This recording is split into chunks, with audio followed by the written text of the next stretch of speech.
As of early 2026, a judge set Jose Luis Lopez Cheek's bail at $3 million without conditions, or $2.5 million with strict conditions, including electronic monitoring and surrender of his passport. The amount reflected the court's assessment of both flight risk and the gravity of the charge. Prosecutors opposed any bail reduction, pointing to alleged planning, the nature of the relationship, and the strength of the evidence placing him at the scene. That decision rested on a record investigators described as layered rather than circumstantial. Prosecutors argued that the case was not built on speculation or online rumor, but on a sequence of documented actions before and after the killing. Each element, they said, reinforced the next, forming a timeline that suggested intent rather than spontaneity. At the center of the case was Kylie Grace Arth, a 22-year-old living in Richfield, Minnesota. Friends and family described her as independent, thoughtful, and direct in her communication. Earlier in 2025, she met Lopez Cheek through an online dating platform. Like many online connections, the interaction developed through frequent messaging rather than shared physical space. Conversations created familiarity quickly, but Kylie was clear about her limits. According to investigators and witness statements from people close to her, she told him she was not interested in a romantic relationship and wanted only friendship. That position did not change. Prosecutors emphasized that this clarity mattered. They argued that the escalation that followed was not the result of mixed signals or misunderstanding. Instead, they said it stemmed from one-sided persistence. While Kylie maintained her boundary, Lopez Cheek allegedly continued to pursue a romantic connection, interpreting continued contact as encouragement rather than courtesy. Friends told police that Kylie did not flirt, promise, or imply future intimacy. She simply did not disengage abruptly, a choice many people make to avoid confrontation. On June 16, 2025, the day prosecutors believe Kylie was killed, investigators allege that Lopez Cheek took steps that suggested preparation. Court records state that earlier that day, he purchased items such as gloves, masking tape, and gauze. Prosecutors later characterized these purchases as evidence of planning. After the killing, those items were allegedly discarded in a nearby trash bin, where police later recovered them. Purchase records, surveillance footage, and phone data were used to support this sequence. That afternoon, shortly after 4:30 p.m., a neighbor in Kylie's apartment complex reported hearing what sounded like a struggle. According to investigative records, the neighbor also heard a female voice say, "How could you do this to me?" The disturbance ended abruptly. At the time, the neighbor did not know who was involved, but the report would later be used by prosecutors to support their account of a confrontation inside the apartment. Kylie did not respond to messages later that day. When she failed to show up for work the next morning and could not be reached, her family requested a welfare check. On June 17, 2025, police entered her apartment and found her dead. The medical examiner ruled her death a homicide caused by a close-range gunshot wound. Investigators stated that the findings were consistent with an intentional act and not an accident. Digital evidence played a central role in reconstructing the timeline. Phone location data placed Lopez Cheek's device at Kylie's apartment complex during the period identified by the neighbor's report. After leaving the area, his phone traveled to another location where investigators later recovered items they linked to the earlier purchases. Prosecutors argued that these movements formed a continuous sequence before and after the killing. When Lopez Cheek was arrested on July 3, 2025, near his home in Shakopee, investigators noted physical injuries that became part of the court record. According to filings, he had scratches on his chest and puncture wounds on his forearm. Prosecutors said these injuries were consistent with a physical struggle and aligned with the neighbor's account of hearing a disturbance. They argued that this evidence contradicted any claim that the encounter was calm or uncontested. Public records also provided background on the defendant. Lopez Cheek was a first sergeant in the U.S. Army Reserve. Prosecutors referenced this not to imply motive, but to address arguments about impulse or loss of control. They stated that his training and rank were relevant when evaluating allegations of preparation and deliberate action, particularly in light of the purchases made earlier that day. The prosecution's narrative focused on progression rather than explosion. According to court filings, the case followed a recognizable pattern: an online connection, unreciprocated interest, repeated rejection, alleged preparation, physical approach, and lethal confrontation. Prosecutors argued that each stage added context to the next. The killing, they said, was not a sudden argument that escalated beyond control, but the end point of mounting entitlement. For Kaylee's family and friends, the case was devastating because her actions were ordinary and cautious. She met someone online, communicated honestly, and declined a relationship when interest was not mutual. Investigators found no evidence that she manipulated or misled. Her behavior mirrored that of millions of people navigating online dating and social platforms. The danger, authorities argued, arose not from her choices, but from another person's refusal to accept them. The case also drew attention to a broader issue often present in online relationships: emotional acceleration without external checks. Digital communication can intensify attachment quickly without the grounding influence of shared routines, mutual friends, or social observation. Messages replace context. Attention replaces familiarity. One person may experience the connection as limited and optional, while the other experiences it as central and defining. Prosecutors argued that this dynamic helps explain motive, even if it does not excuse behavior. In this case, they said, the absence of social safeguards allowed fixation to grow unchecked. There were no shared circles to intervene, no casual observers to notice discomfort, and no gradual distancing enforced by everyday life. When Kylie said no, the boundary existed largely in private messages, easy to disregard by someone determined not to accept it. As pre-trial proceedings continued, the court treated the case as both severe and deliberate. The high bail amount reflected not only the seriousness of the charge, second-degree intentional murder, but also the cumulative weight of the evidence presented at that stage. Prosecutors argued that digital records, witness testimony, physical injuries, alleged preparation, and forensic findings together justified strict conditions to protect public safety and ensure the defendant's presence in court. If you enjoy seeing evil killers get caught by the law, make sure to like this video and subscribe to my channel. I've got more interesting true crime videos coming up. Case 2. Just 4 days after Carrie was killed, Liz, posing as Carrie, emailed Carrie's mother. In the message, she claimed Carrie had agreed to sell Liz her bedroom furniture for $5,000. The email was written casually, as though it were a settled arrangement. Investigators later pointed to this communication as early proof that Liz was already assuming Carrie's identity and attempting to control her property. That message was not an isolated act. It marked the opening move in a sustained effort to keep Carrie Farver digitally present after her death. From the earliest days following the killing, the objective was not simply to avoid suspicion.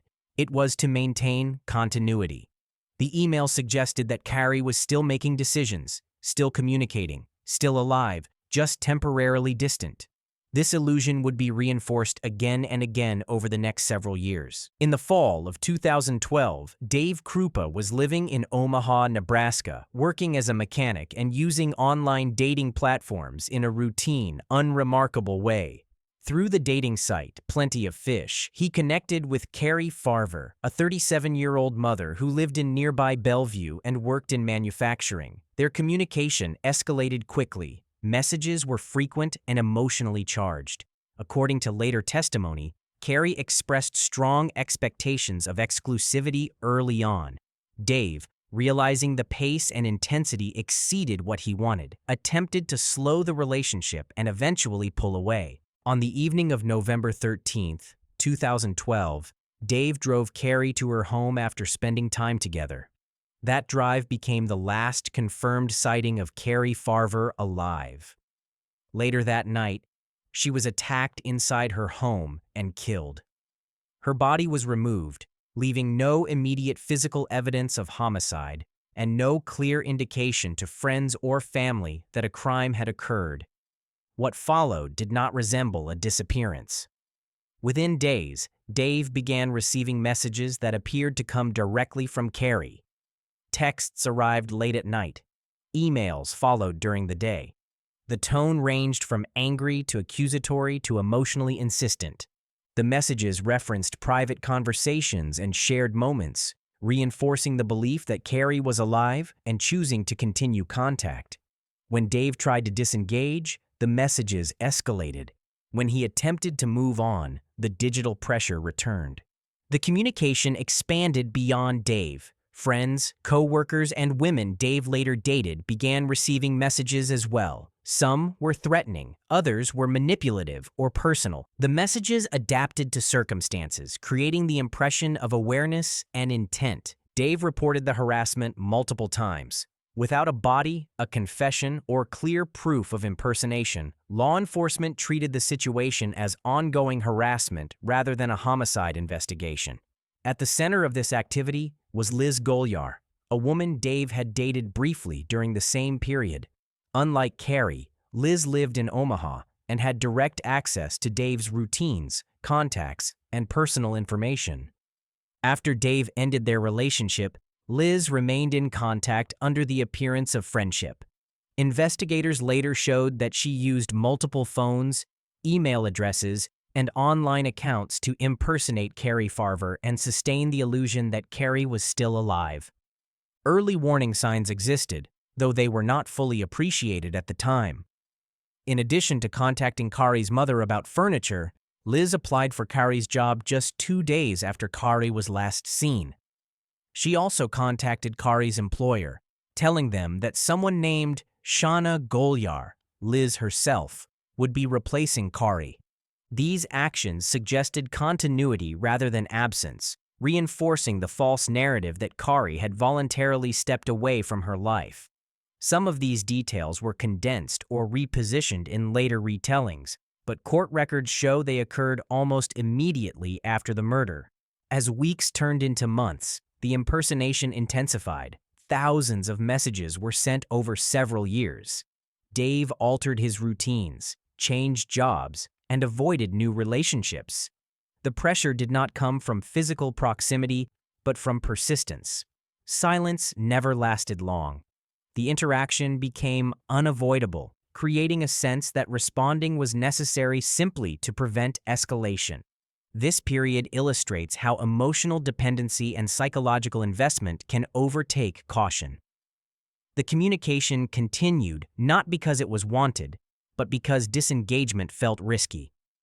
Every response seemed required. Every attempt to step away triggered renewed intrusion.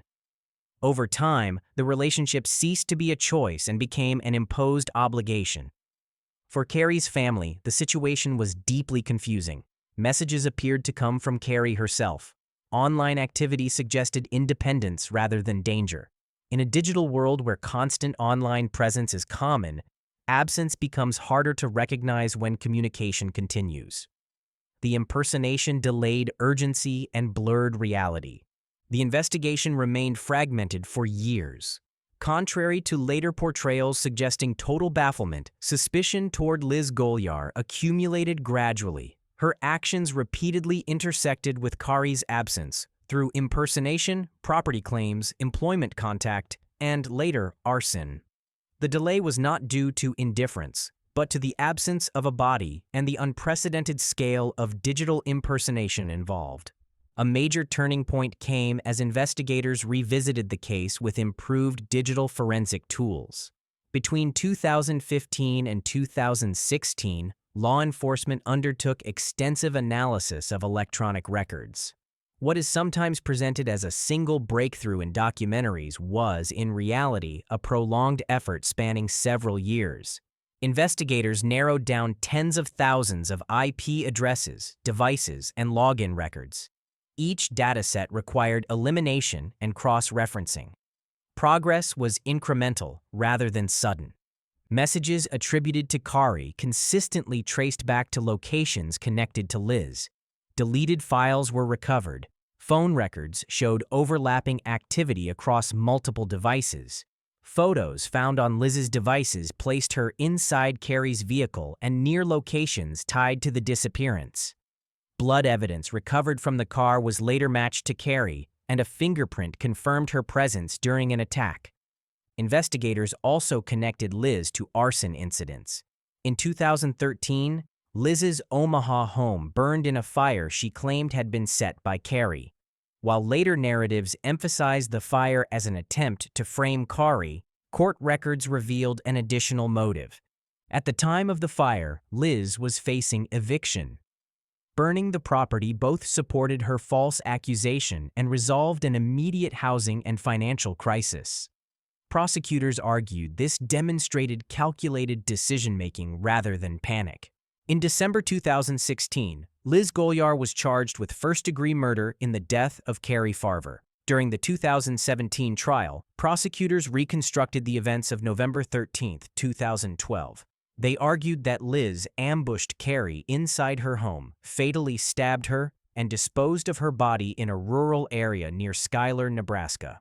Although Carrie's remains were never fully recovered, the accumulation of forensic and digital evidence met the legal standard for conviction. Liz Golyar was found guilty and sentenced to life in prison without the possibility of parole, along with additional consecutive sentences for arson. The case was built largely on behavioral patterns, digital evidence, and methodical elimination rather than eyewitness testimony. In 2024, the case reached a broader audience through a documentary that presented the events through Dave Krupa's confused perspective, delaying the reveal of Liz as the perpetrator to preserve a dramatic turn. To maintain pacing, the film condensed years of investigative work into a feature-length arc and employed reenactments and stylized scenes where no original footage existed. Some reenactments even featured Dave himself, blending first-hand testimony with dramatized memory. Case 3 comes up next. McKenzie Lueck was 23 years old, a student at the University of Utah, known among friends for her discipline, independence, and clear sense of direction. University and media records identified her area of study as kinesiology or nursing, reflecting her interest in health and long-term stability. She balanced school with work and travel, and, like many people in their early 20s, used online platforms to meet new people outside her immediate social circle. One of those platforms was Seeking Arrangement, a site where expectations are often discussed early and meetings can move quickly from conversation to real-world contact. In mid-June 2019, McKenzie traveled out of state to attend a family event. She returned to Salt Lake City late on the night of June 16th, landing shortly after midnight on June 17, 2019. Airport and rideshare records later confirmed she ordered a Lyft from the terminal. Instead of heading home, she requested to be dropped at Hatch Park, a small public park in North Salt Lake located approximately 5 to 8 miles from the airport. The location was chosen in advance. She had arranged to meet Ayoola Ajayi, a man in his early 30s with whom she had been communicating online. Surveillance footage showed McKenzie exiting the Lyft and walking toward a waiting vehicle. That brief moment at Hatch Park became the last confirmed sighting of her alive. Ajayi picked her up at the park and drove her to his home in North Salt Lake. According to court records and Ajayi's later guilty plea, what followed was deliberate. McKenzie was restrained using zip ties and rope. She was assaulted and killed inside the residence. Prosecutors stated that her death was caused by strangulation, and an autopsy later confirmed blunt force trauma to the left side of her skull as a contributing factor. The violence was sustained and controlled. Afterward, Ajayi attempted to conceal the crime by burning her body and later burying her remains in a remote area of Logan Canyon. Outside the house, no one yet knew what had happened.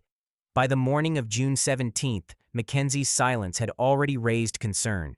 She missed a scheduled flight later that day. Messages were not returned. Calls went unanswered. Friends and family recognized immediately that this behavior was out of character. A missing person report was filed, and within days, local and federal authorities launched an intensive search. From the beginning, the investigation relied heavily on digital evidence. Detectives reconstructed McKenzie's final hours using phone data, rideshare logs, and dating app communications. These records placed her at the airport, then at Hatch Park, and finally in Ajayi's vehicle. Surveillance footage confirmed the timeline. When investigators interviewed Ajayi, his initial statements conflicted with the digital trail. A search of his home revealed physical evidence that directly contradicted his account. As the investigation expanded, Ajayi's history came into sharper focus. Files released publicly in late 2020 confirmed that he had previously been investigated for a rape allegation in 2014, though that case did not result in charges at the time. More significantly, prosecutors revealed that in 2018, Ajayi pleaded guilty to forcible sexual abuse of another woman he met through a dating app. This prior conviction established a documented pattern involving online contact, private meetings, and escalating control, making clear that McKenzie's killing was not an isolated incident. On June 28, 2019, Ajayi was arrested and formally charged with aggravated murder and desecration of a human body. The arrest ended the search, but began a prolonged legal process for McKenzie's family.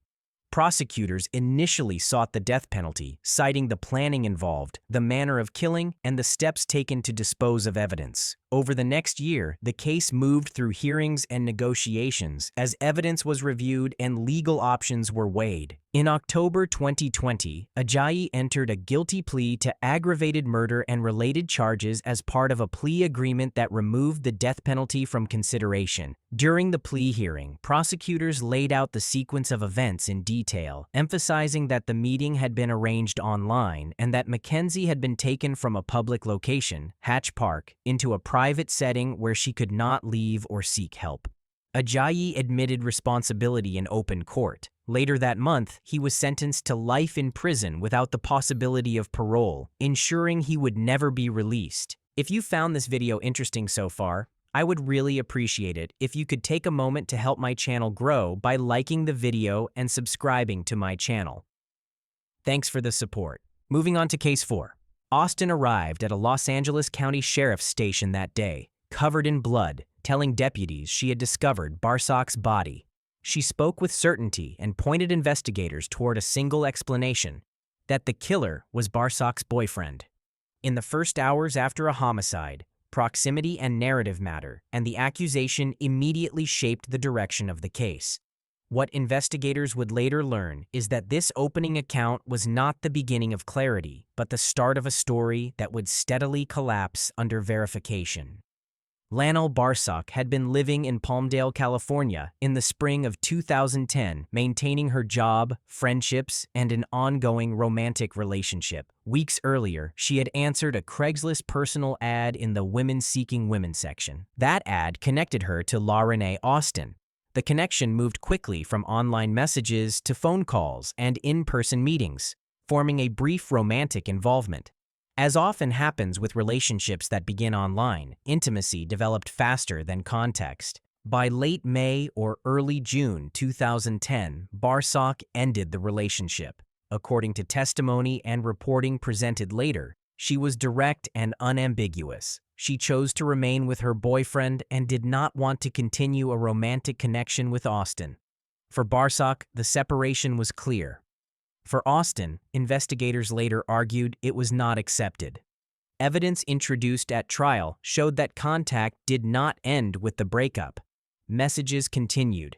Behavior shifted. Prosecutors described a pattern that intensified after rejection rather than fading with it. The most telling detail did not involve words alone, but identity. Witness testimony and court summaries established that Austin began impersonating Barac in social settings before the murder. She arranged dates with other women while using Barac's name and presenting herself as Barac. Friends and acquaintances described conduct that suggested Austin was not simply seeking reconciliation, but attempting to assume Barac's social role, her name, her presence, her place. Investigators treated this as a critical escalation point. The fixation appeared to move from wanting the relationship back to wanting the life itself. On June 16, 2010, Barac was killed inside her Palmdale home. The scene showed no sign of forced entry. The violence was targeted. Detailed investigative reports and courtroom testimony later clarified the manner of the killing. Barac was shot in the back of the head while Austin stood behind her, pretending to weave or braid her hair. Prosecutors emphasized this positioning to demonstrate control and trust rather than confrontation. Barac was not facing an argument or a struggle. She was unaware of the imminent danger. After the shooting, Austin went to the sheriff's station and accused Barac's boyfriend. The claim had immediate consequences. Deputies detained and questioned him, and for a brief period, the investigation followed the narrative Austin had provided. But verification soon intervened. Surveillance footage, corroborated timelines, and witness accounts established that the boyfriend could not have committed the crime. His alibi held. As that explanation collapsed, investigators returned to the source of the accusation. Physical and digital evidence redirected the case. Forensic findings, including DNA and fingerprints, linked Austin to Barac's home during the critical window. Travel records placed her in Palmdale at the relevant time. Digital communications confirmed the Craigslist-originated relationship, the breakup shortly before the killing, and the continued contact afterward. Each verified element narrowed the possibilities. The story Austin told no longer aligned with what could be proven. When the boyfriend was cleared, Austin left the United States. Her departure shifted the case from interrogation to search. Warrants were issued. The investigation continued without the person who had first framed the narrative. In January 2012, after renewed public attention, Austin was located in Belize, arrested, and extradited to California to face charges. At trial in 2015, prosecutors presented the case as a progression rather than a single moment of violence. They traced the relationship from its online beginning to its abrupt end, then through continued contact, impersonation behavior, and finally, the killing itself. The impersonation evidence was introduced carefully, not to sensationalize, but to show escalation and identity fixation. The method of the killing, the position behind Barac while pretending to weave her hair, was used to argue deliberation and control. This was not framed as an impulsive act, but as the end point of a pattern that had been building. The defense challenged the prosecution's interpretation, but the jury weighed documentation rather than conjecture. Messages established intent and timing. Travel records established opportunity. Forensic evidence established presence. The verdict reflected the accumulation of verified facts. Austin was convicted of first-degree murder and sentenced to 2 consecutive terms of 25 years to life. Attention now shifts to the 5th case. Finger Lakes region, New York, and more precisely a rural stretch of Payne Road in the town of Benton, is where the public first learned how far this case had gone. On February 13, 2025, investigators found the remains of Sam Nordquist in a field in Yates County, wrapped in plastic bags. The location was quiet and unremarkable, offering no immediate sense of the months of abuse, confinement, and coordination that prosecutors say preceded his death. What surfaced there was not the beginning of the crime, but the final outcome of a process that started online, intensified through isolation, and ended in concealment. Sam Nordquist was 24 years old from Minnesota when he traveled to New York in September 2024.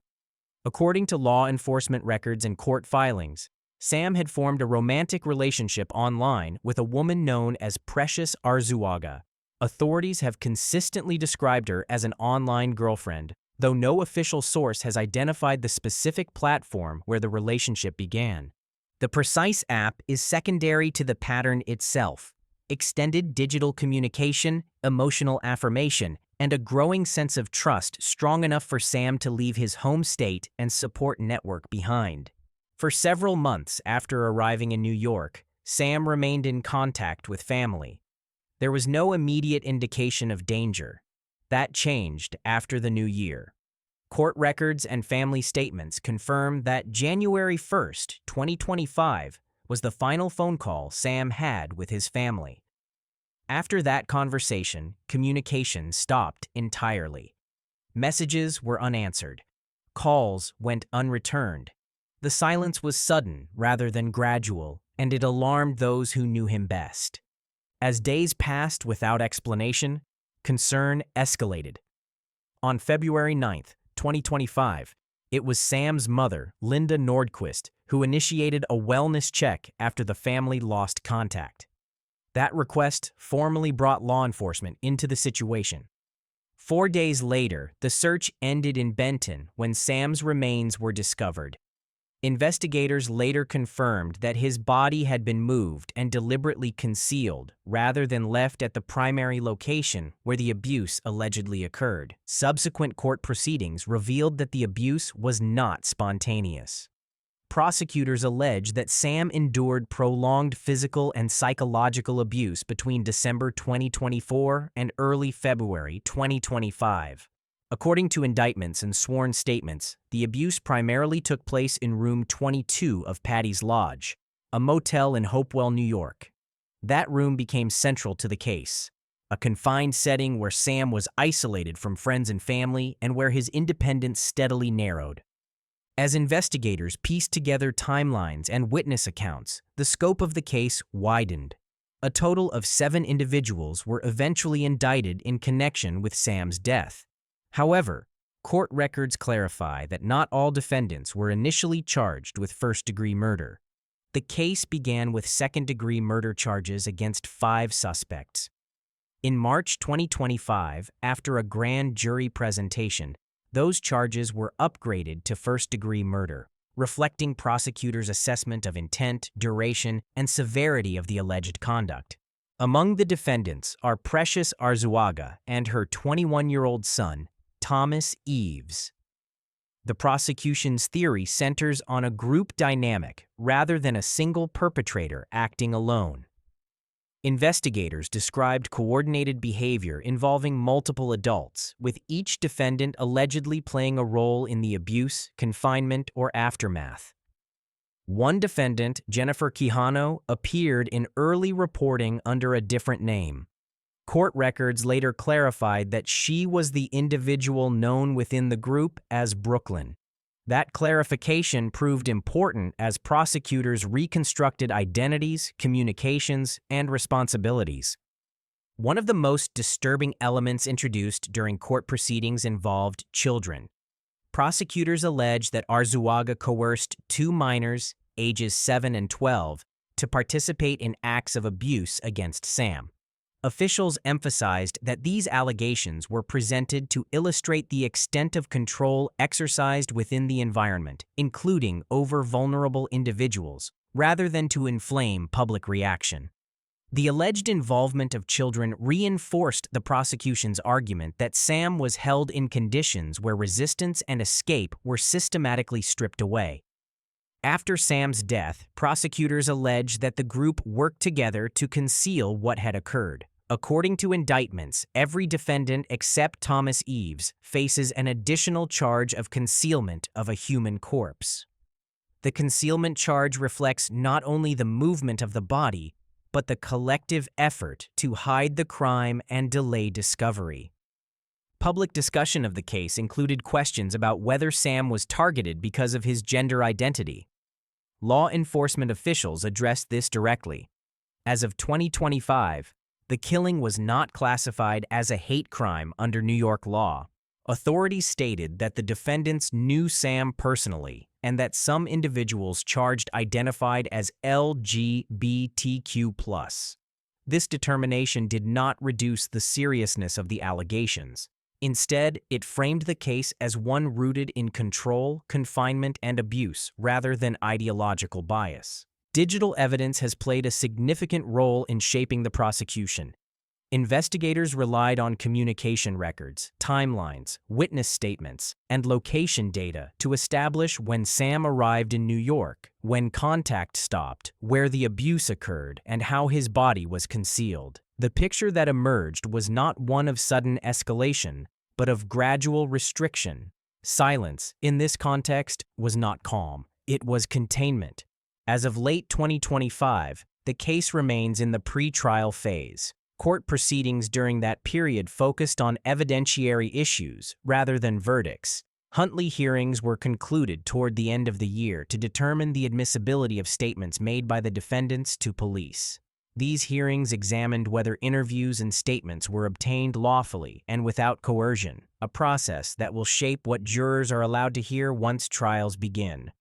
With those hearings complete, the case is now procedurally positioned to move forward. According to court scheduling updates, trials for the 7 defendants are expected to proceed in early 2026.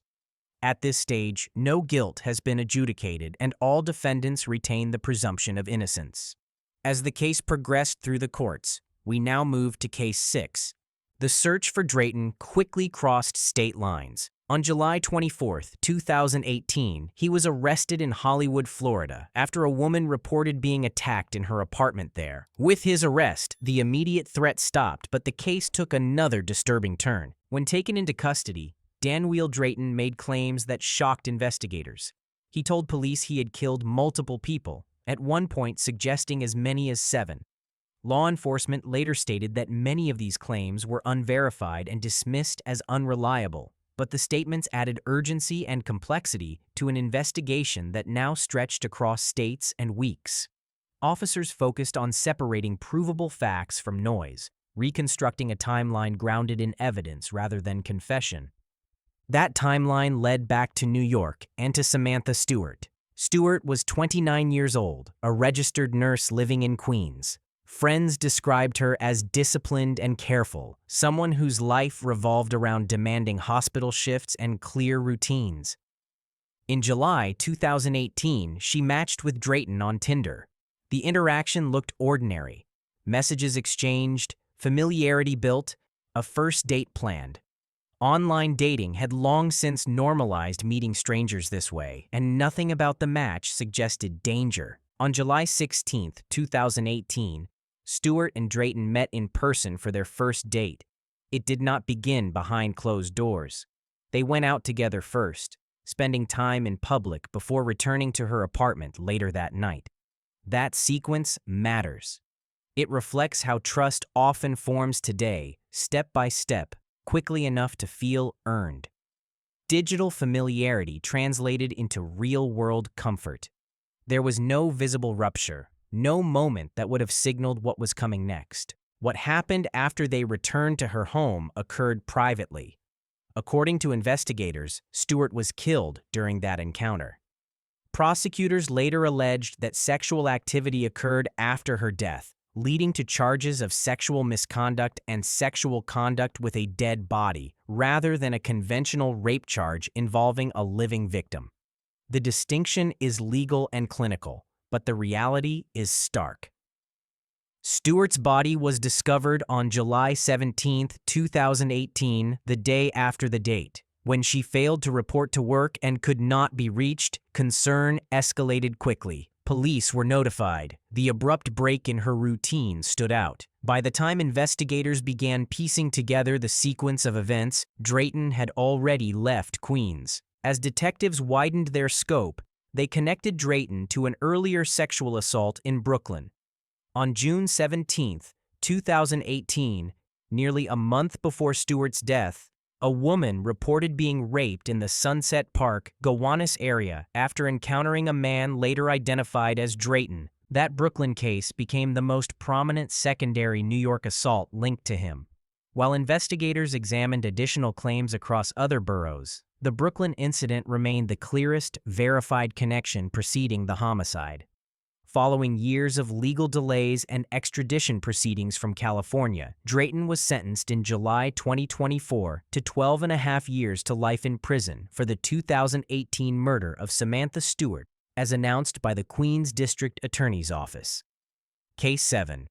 September 2025 marked the moment when years of separate investigations finally converged. In the first week of that month, Rockim Prowell, 34, was taken into custody in Los Angeles County, days before his September 8 arraignment.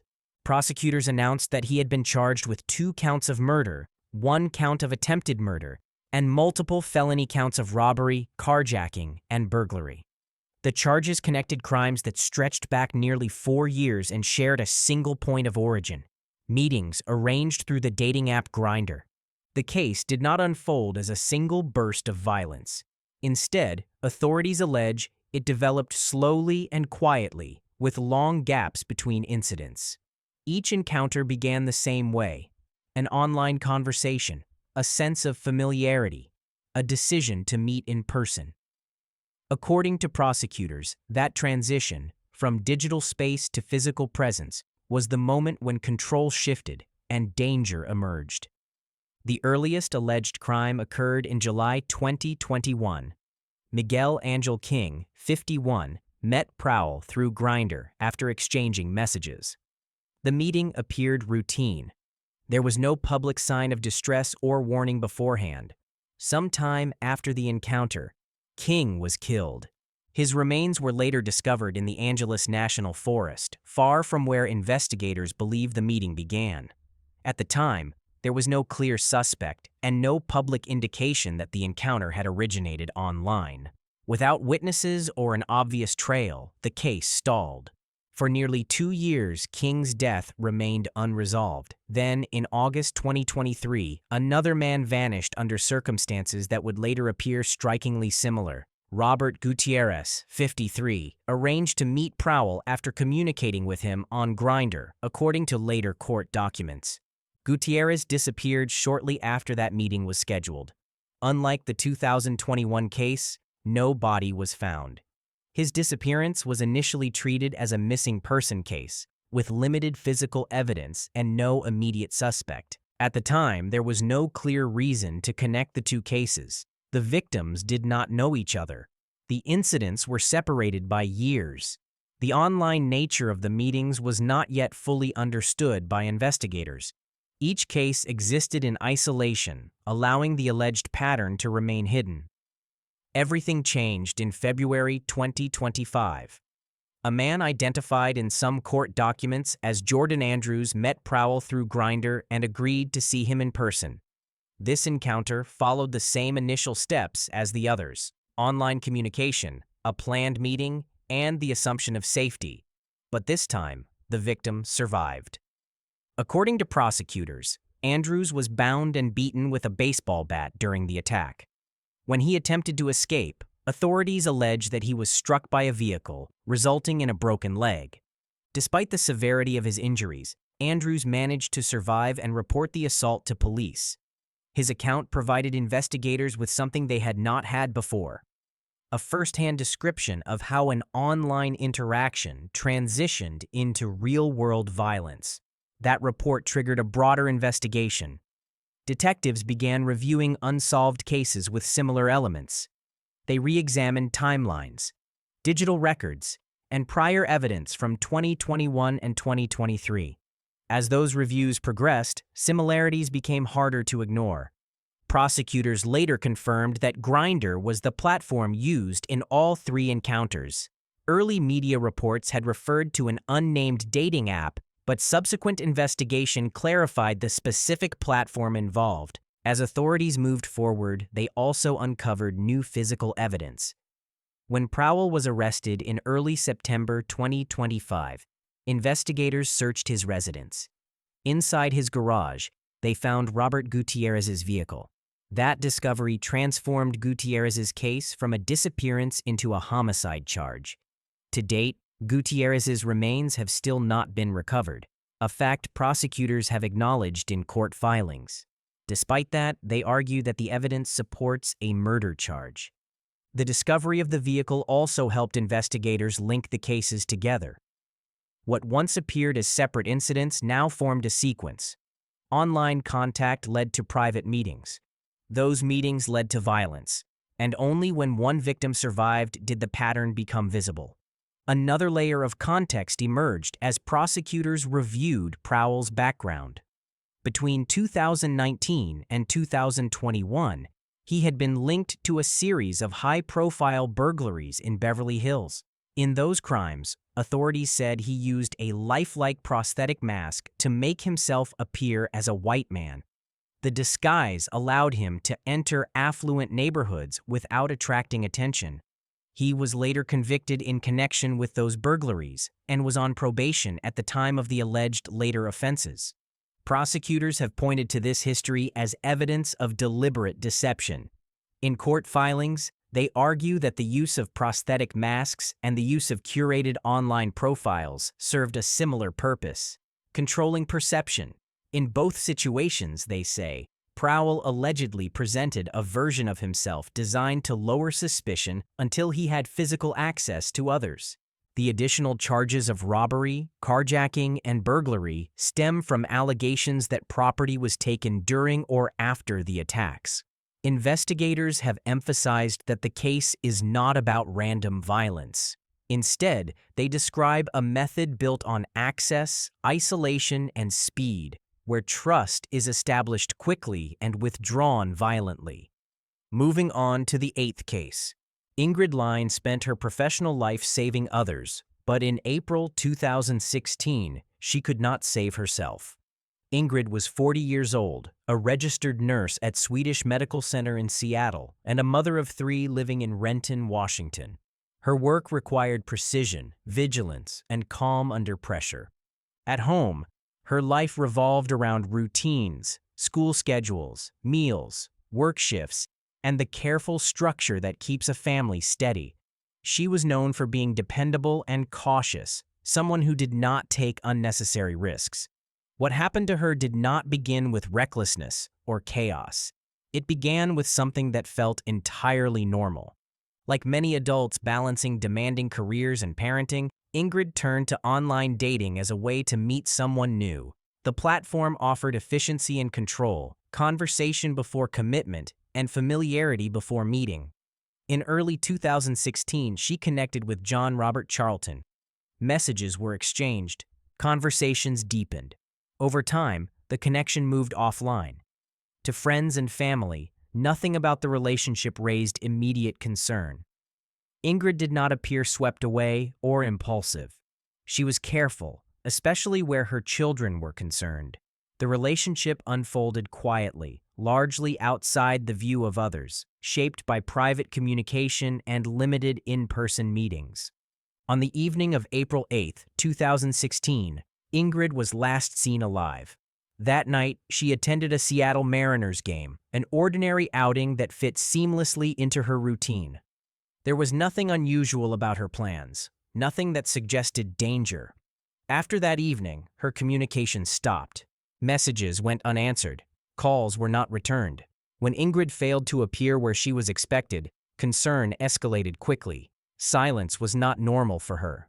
Friends tried reaching her. Family members grew alarmed. Within a short time, Renton police were notified, and a missing person investigation began. Detectives immediately began reconstructing Ingrid's final movements. They reviewed phone records, recent communications, and changes to her routine. Their attention soon narrowed to the man she had recently been seeing. Investigators learned that Charlton had been in contact with Ingrid shortly before she disappeared and that he had access to her home. As the investigation progressed, police searched Ingrid's residence in Renton. What they found inside transformed the case. In the bathroom of Ingrid's home, investigators discovered blood and human tissue. A pruning saw was also recovered. The evidence made clear that Ingrid had been killed inside her own house. The place where she lived with her children, the place meant to be safest, had become the crime scene. From that moment, the investigation shifted from a missing person search to a homicide inquiry. As detectives continued their work, the scope of the crime became even more disturbing. Evidence showed that after killing Ingrid, Charlton had attempted to dismember her body and dispose of her remains. In the days following her disappearance, body parts were found in multiple locations across Seattle, including public recycling bins. The deliberate effort to conceal the crime confirmed both planning and intent. Investigators were able to link the remains back to Ingrid, leaving no doubt about what had happened. Charlton was arrested on April 10, 2016, just 2 days after Ingrid was last seen. Prosecutors charged him with first-degree murder. Court records established that he had been present in Ingrid's home and that forensic evidence directly tied him to the killing. The relationship that had begun through online communication ended in violence inside Ingrid's own residence, highlighting how access, not familiarity, defined the connection. Throughout the pre-trial process, one aspect of the case remained especially unsettling: the lack of a clear public motive.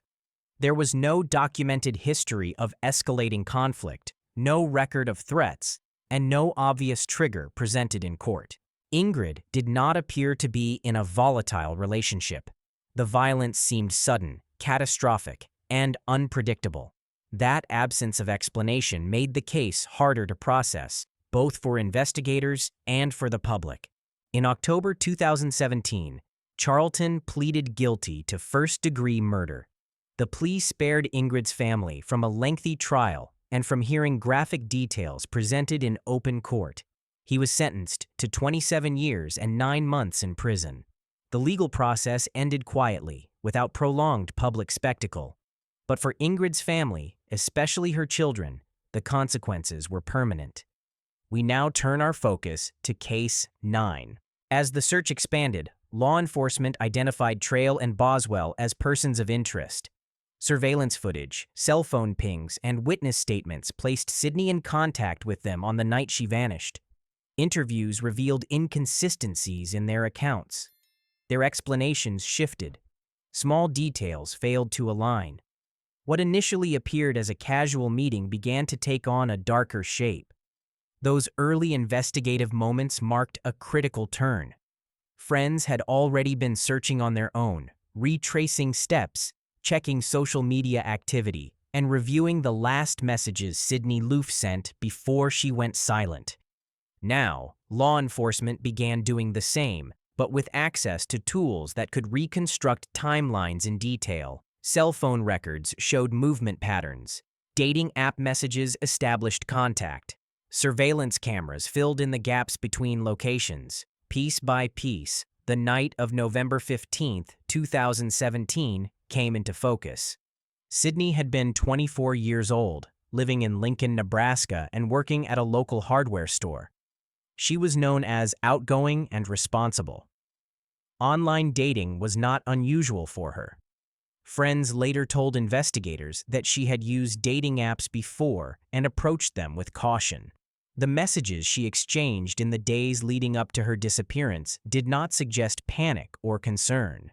They were conversational, friendly, and familiar in tone. The profiles she interacted with, however, were not what they seemed.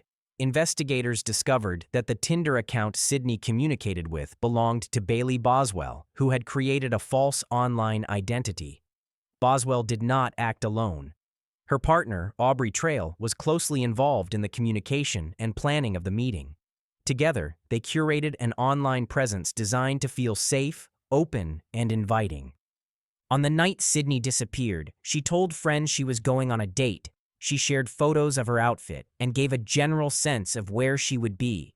After that, there were no messages, no check-ins, no activity. When she failed to show up for work and did not respond to calls, concern quickly escalated. Within 2 days, police were notified and a missing person investigation began. As investigators closed in on Trail and Boswell, the tone of the case shifted. What had initially been framed as a voluntary meeting between adults now showed signs of manipulation and isolation. Evidence placed Sydney at a residence connected to the pair shortly before communication ceased. When questioned, Trail and Boswell offered accounts that changed under scrutiny. Timelines conflicted. Descriptions of events lacked consistency. The digital record contradicted their statements. 10 days after Sydney was last seen, the investigation reached a grim milestone. On November 25, 2017, her remains were discovered in rural Clay County, Nebraska. They had been placed in garbage bags and scattered along country roads. The location and condition of the remains confirmed that her death was a homicide. The discovery brought clarity to the investigation, but also highlighted how deliberately the crime had been concealed. Court proceedings later established that Sydney was killed shortly after arriving for the meeting. The details presented through forensic evidence and testimony showed that this was not an accident or a momentary lapse. It was an act rooted in control and secrecy. Prosecutors argued that once Sydney arrived in person, the dynamic shifted. The carefully managed online interaction could no longer fully contain reality. The risk of exposure became immediate. Experts who study crimes originating from online relationships point to this moment as a common breaking point. Digital communication allows individuals to control what is revealed and what is hidden. Identities can be shaped, delayed, or altered. But in-person meetings remove that buffer. Real presence introduces unpredictability. For offenders who rely on deception, that unpredictability can feel like threat. In this case, testimony and evidence showed that Trail, in particular, was deeply focused on dominance and submission. Control was not incidental, it was central to his behavior. When control appeared fragile, anxiety intensified. That anxiety did not resolve through withdrawal or distance. Instead, it escalated into violence. Sydney was no longer viewed as a person, but as a risk, someone who could disrupt a carefully maintained narrative. The investigation revealed how digital tools both enabled the crime and exposed it. Text messages, app logs, and phone data allowed detectives to reconstruct movements and interactions with precision. The same technology that had been used to create trust now provided evidence. Attempts to conceal the crime only expanded the digital footprint left behind. In 2019, Aubrey Trail was convicted of first-degree murder. The jury rejected arguments that downplayed intent or responsibility. He was sentenced to death. Bailey Boswell was tried separately and convicted, receiving a sentence of life in prison. During sentencing, the court emphasized the calculated nature of the crime and the deliberate steps taken to isolate and deceive Sydney. As of January 2026, no new rulings have altered the outcome of the Sydney Loofe case. State courts have denied the remaining appeals filed by both Aubrey Trail and Bailey Boswell, leaving Trail's death sentence and Boswell's life sentence intact and fully in effect. The 10th case begins. Sunbury, a quiet suburb on the northwestern edge of Melbourne, was where a late-night meeting arranged online crossed from private fantasy into irreversible reality. In a residential home in this otherwise ordinary neighborhood, a young man lost his life during an encounter that began with messages exchanged on a dating app and ended with a criminal conviction that would later challenge how intent, consent, and mental illness are understood under Australian law. Malin Rathod was 24 years old, an international student living in Australia, when he traveled to Sunbury in September 2018 to meet Jamie Lee Dolhigai, who was 18 at the time. Their communication online had progressed quickly. What started as casual interaction escalated into explicit sexual discussion, including conversations about consensual choking during sex. By the time Rathod arrived at Dolhigai's home, both understood that the meeting would involve intimate activity. What Rathod could not have known was the psychological state Dolhigai was in during the hours leading up to his arrival. Court evidence later revealed that shortly before the meeting, Dolhigai conducted a series of disturbing Google searches. Among them were phrases including, "I'm going to kill someone tonight for fun," and 10 steps to committing a murder and getting away with it. These searches became central to the prosecution's case, presented as evidence that her mental state that evening was dangerous and unstable. The defense did not dispute that the searches occurred.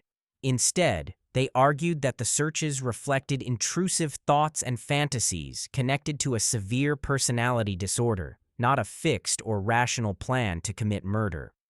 When Rathod arrived at the Sunbury home, there was no immediate violence.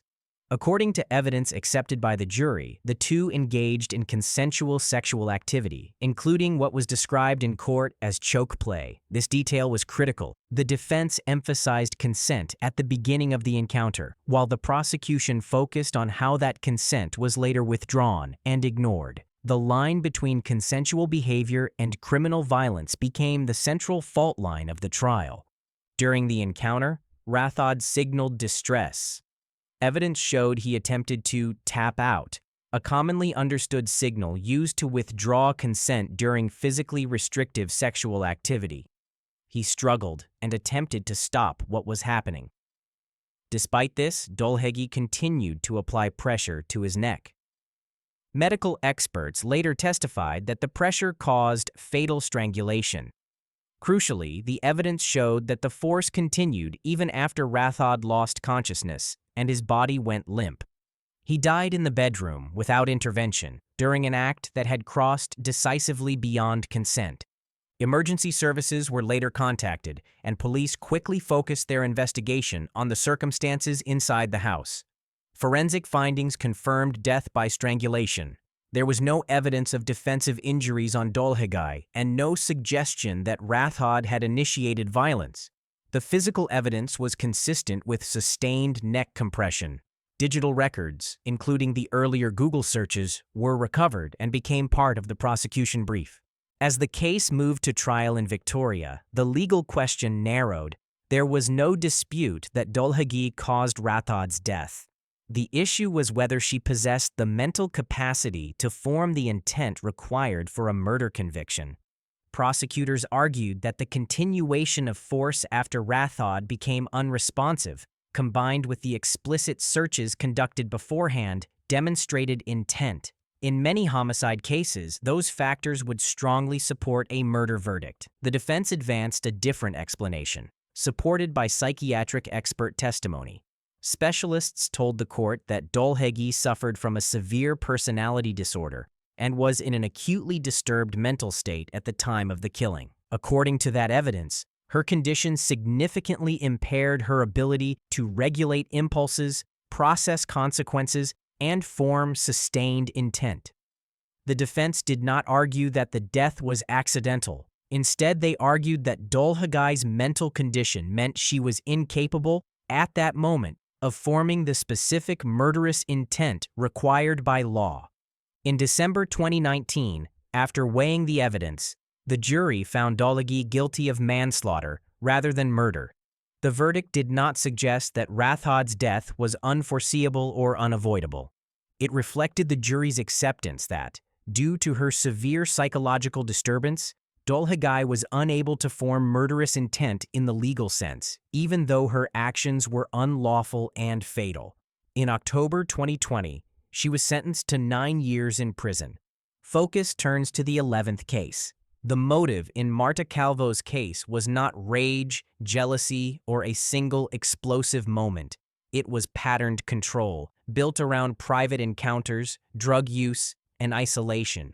Prosecutors would later argue that the deaths were not accidental outcomes of excess, but the foreseeable result of a repeated method, one that placed women in situations where their vulnerability was not incidental, but essential. That pattern began online. In 2019, Marta Calvo was 25 years old and living in the Valencian community in Spain.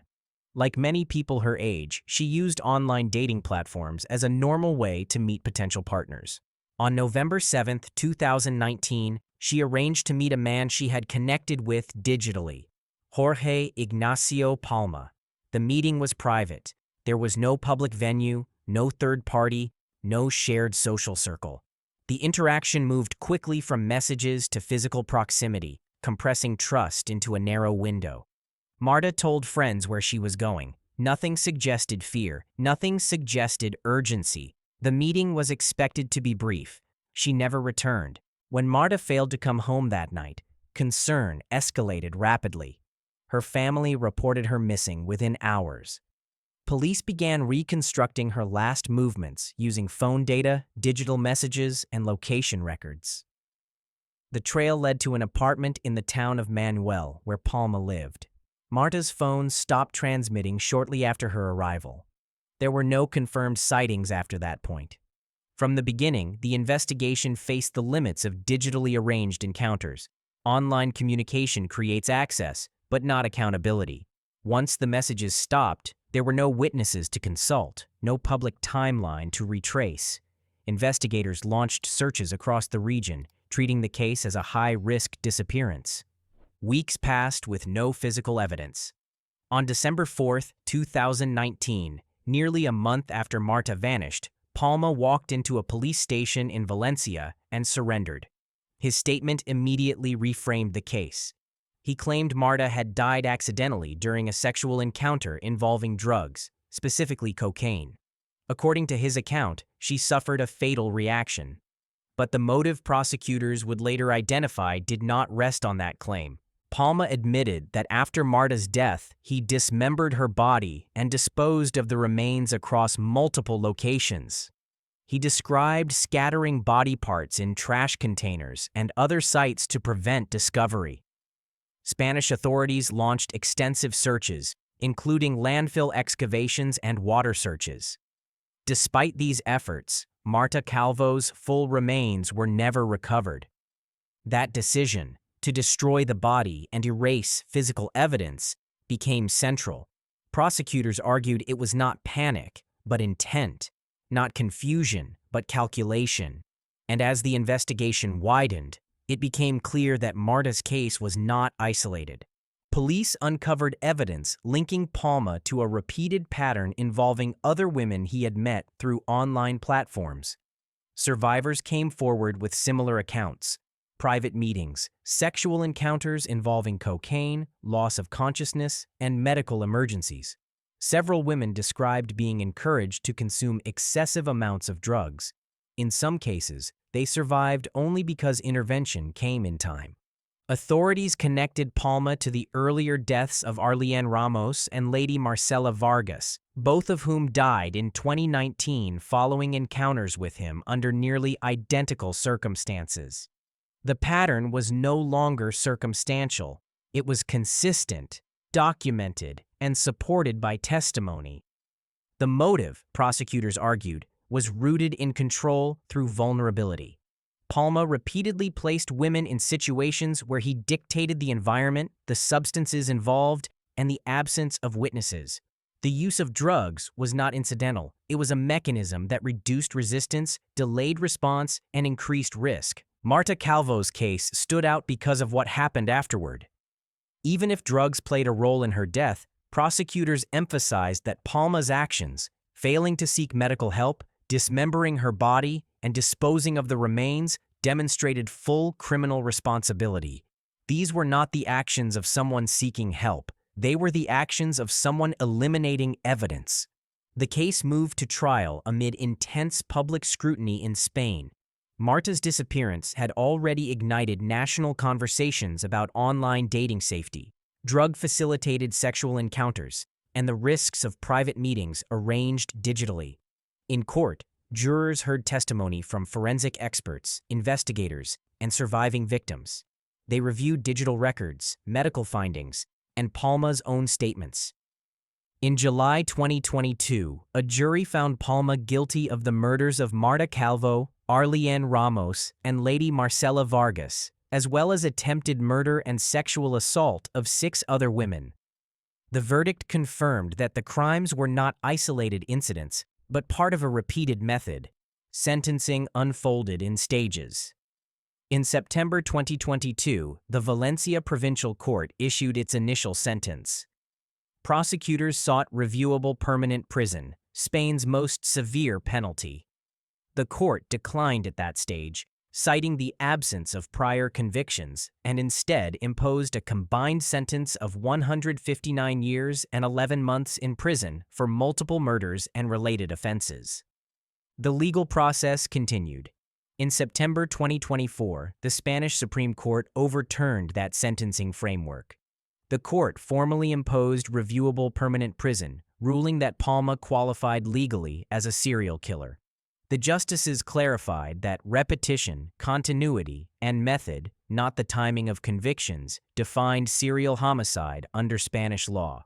The ruling marked a significant precedent. The court also ordered 140,000 euros in civil compensation to Marta Calvo's parents, acknowledging the lasting harm caused by her death and the absence of her remains. And now, to the final case. When Grace failed to contact her family on December 2nd, her birthday, alarm set in quickly. This silence was out of character. Her parents reported her missing on December 3rd. Police began working backward from her last confirmed movements, treating the absence not as a delay, but as a warning that something had gone wrong. Grace Millane was 21 years old at the time. She had been traveling through New Zealand as part of a carefully planned solo trip following her university graduation in the United Kingdom. Throughout her journey, she maintained close contact with her family. Messages were frequent. Updates were routine. Her parents expected to hear from her on important dates, especially her birthday. When that message never came, concern turned into fear. Investigators immediately focused on reconstructing Grace's final day. CCTV footage from Auckland's Central District showed her meeting a man she had connected with online on the evening of December 1, 2018. The two were seen walking together through the city, visiting bars and restaurants over several hours. Their interactions appeared calm and familiar. There were no visible signs of conflict. To an outside observer, the footage showed nothing more than a routine night out between two people getting to know each other. As the evening came to an end, cameras captured Grace and the man entering a central Auckland hotel. This moment became critical. It was the last confirmed sighting of Grace Millane alive. From that point onward, the investigation narrowed sharply. Police now had a defined location and a limited window in which her disappearance must have occurred. Inside that hotel room in the early hours of December 2nd, Grace Millane was killed. The cause of death was strangulation. There was no emergency call placed, no disturbance reported by hotel staff, no attempt to seek medical assistance. The act itself took place quietly, contained within the room, unseen by anyone else. By the time morning arrived, Grace was already dead. What followed distinguished this case from one of confusion or sudden panic.